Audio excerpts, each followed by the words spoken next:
We're in Rosen, Discrete Mathematics and its Applications, section 12.2 on representing Boolean functions. In particular, we're going to discuss the sum of products expansions. We will not discuss functional completeness in this video. For a sum of products expansion, we'll start with an example. Here I have a Boolean table with two different Boolean functions of degree 3. One is the function f, the other is the function g. And I want to find Boolean expressions that represent these functions. I have them in a table. I'd like to write them down as Boolean expressions, that is, Boolean sums and Boolean products of Boolean variables.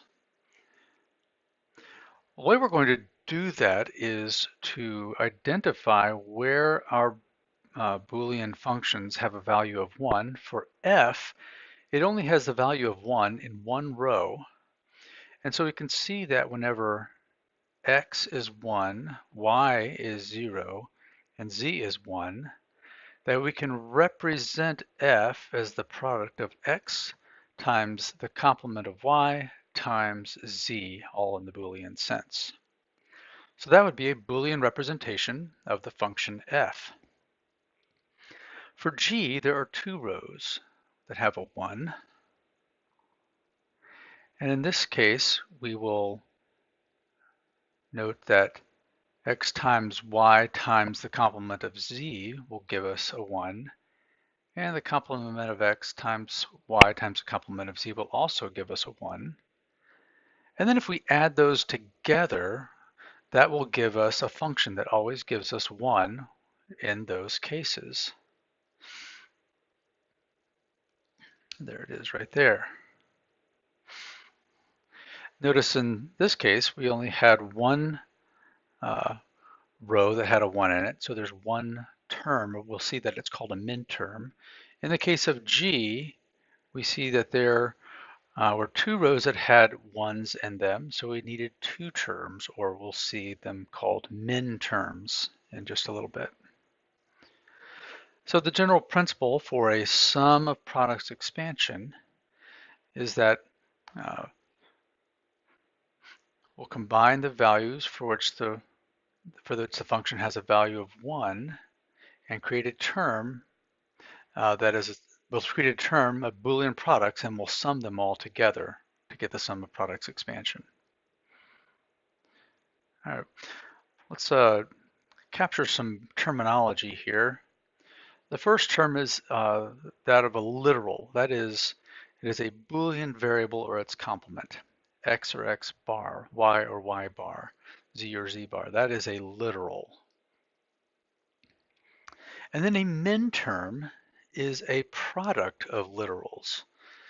So if I have a bunch of Boolean variables x1 to x2, then the product y1, y2, all the way out to yn is just y is a representation of x or x bar, and so that a minterm has n literals in it when I have n Boolean variables.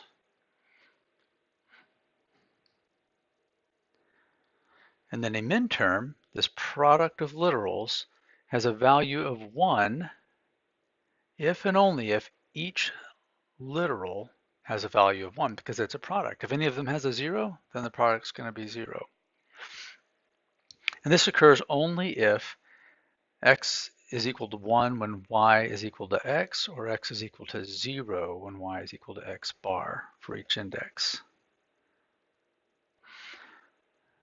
All right, then the definition of a sum of products is the sum of minterms that represent the function.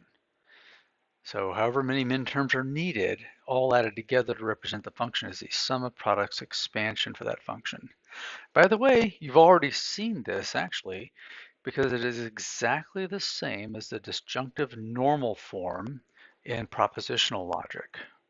In that case, it is the disjunction of conjunctions. For Boolean algebra, it is the sum of products. Let's take a function and show how we can get its sum of products expansion. This is not a sum of products because it is not a sum of minterms that have three literals. It is x plus y quantity times the complement of z. But it does have a sum of products expansion, which we will capture. In two ways, we can use a table or we can use Boolean identities. The first way we'll do it is with a table.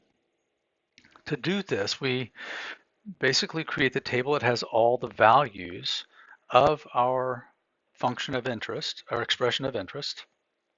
And we have, in this case, 8 rows to capture all possible values of the 3 Boolean variables.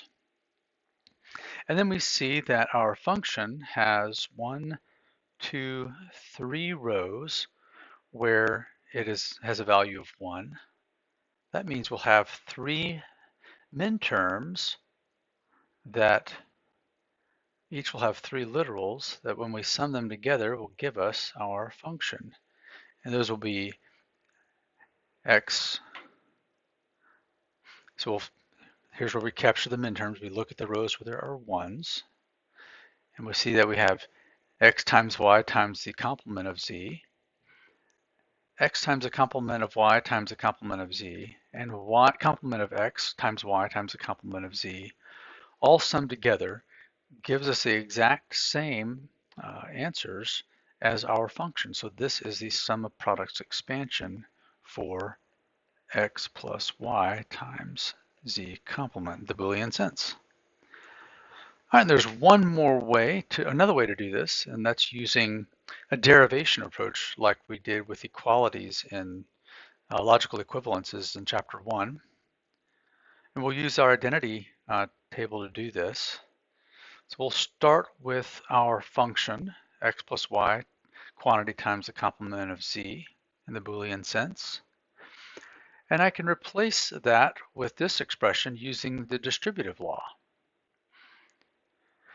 And now I can multiply both of these terms with a 1 in an appropriate place because that doesn't change their value.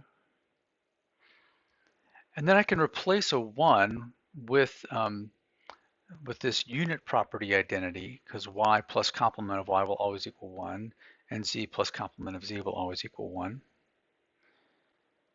And then now I can distribute again to get 4 minterms, but note that 2 of these minterms are identical. So by the idempotency, I can eliminate one of them, and I'm done. And I have come up with the exact same expression from the truth table using identities and substitution. And that is sum of products expansion.